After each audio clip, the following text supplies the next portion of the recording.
Okay. सबै त्यसपछि बस्छु ल Okay. Let's go. Let's go. अब सामान हाल्नुपर्छ. सामान हालौँ Okay. अनि जाउँ ल हेलो यो चाहिँ एनिभर्सरी गिफ्ट कान्छी गिफ्ट दिँदैछ माथिबाट अस्कोट पनि छ कोट पनि छ अन्त यो चाहिँ जम्मै कान्छीले किनिदिनु भएको thank you Thank you. Let's go. Let's go Let's go. हामी चाहिँ चर्च गएको अब चर्चमा प्रेयर गर्नुपर्छ Yes. आशिष माग्नुपर्छ Okay. सेलिब्रेट गर्नुपर्छ ल Okay. I love you I love you. म त अब त्यसैले दिन्छु त छोरी ह्याप्पी सन्डे ब्लेस्ड सन्डे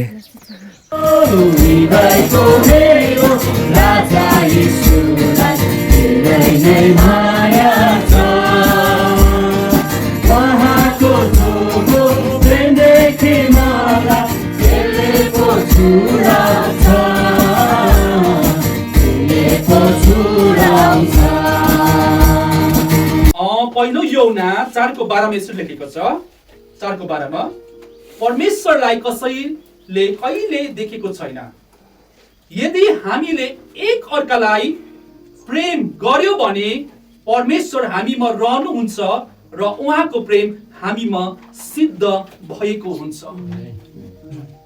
हामीले आफ्नो जीवनमा भाइ बहिनीको जीवनमा परमेश्वरलाई देख्न हो भने चाहिँ के हुनुपर्ने रहेछ प्रेम तपाईँ र मैले हामी कसैलाई मान्छेलाई हाम्रो जीवनद्वारा हामीले परमेश्वर यहाँ छ भनेर हामी कसैलाई देखाउन सक्दैनौँ किन परमेश्वरको वचनले भनेको छ परमेश्वरलाई कसैले कहिले पनि देखेको छैन तर परमेश्वर कसरी देखिन्छ भन्दाखेरि नि जब तपाईँ र मैले हामी एकअर्कालाई चाहिँ प्रेम गर्न थाल्दछौँ अनमोल भाइ र बहिनीले जब प्रेम गर्नुहुन्छ आपसमा है एउटा स्वास्नीमा र हस्बेन्ड र पति पत्नीमा तपाईँले माया गर्नुहुन्छ नि त्यो मायाभित्र चाहिँ नि परमेश्वर हुनुहुन्छ यो चाहिँ परमेश्वरको वचन हो अनि परमेश्वरको वचनले भन्दछ जब हामीले एकअर्कालाई माया गर्छौँ प्रेम गर्छौँ त्यहाँ चाहिँ परमेश्वर देखा पर्नुहुन्छ अनि आजको यो सानो वचन पढाइमा आशिष भएको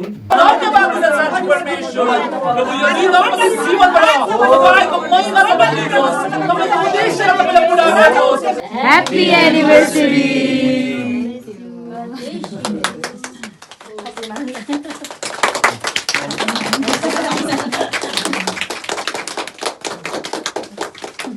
थ्याङ्क यू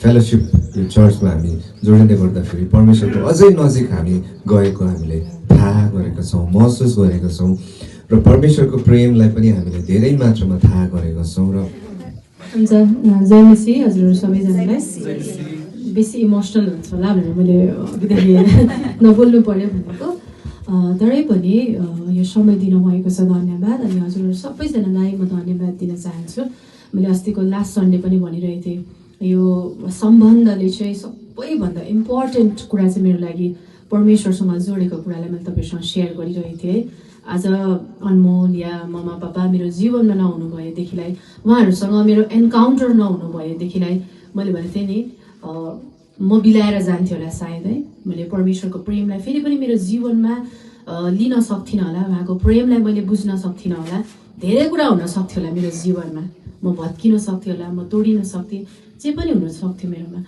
तर परमेश्वरको योजना चाहिँ हामीले सोचेको भन्दा कति ठुलो योजना छ उहाँको यो खानालाई हामी लिन्छौँ यसबाट पाएको बल तागत हरेक कुरा हामी तपाईँलाई नै महिमा प्रशंसा आदर भक्ति टक्राउँछौँ भगवान्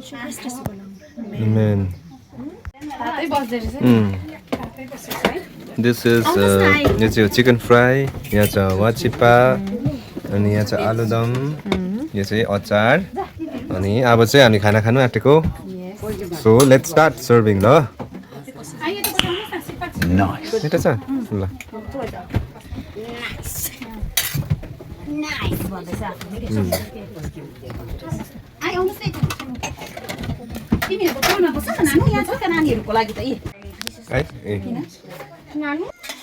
अचार मेरो, आलुदम मेरो, वाचिपा पापड कान्छु उयो म्यारिनेसन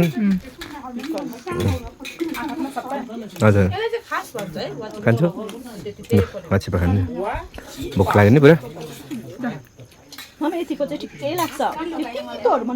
ओके गुड ल लेट्स ह्याभ ल।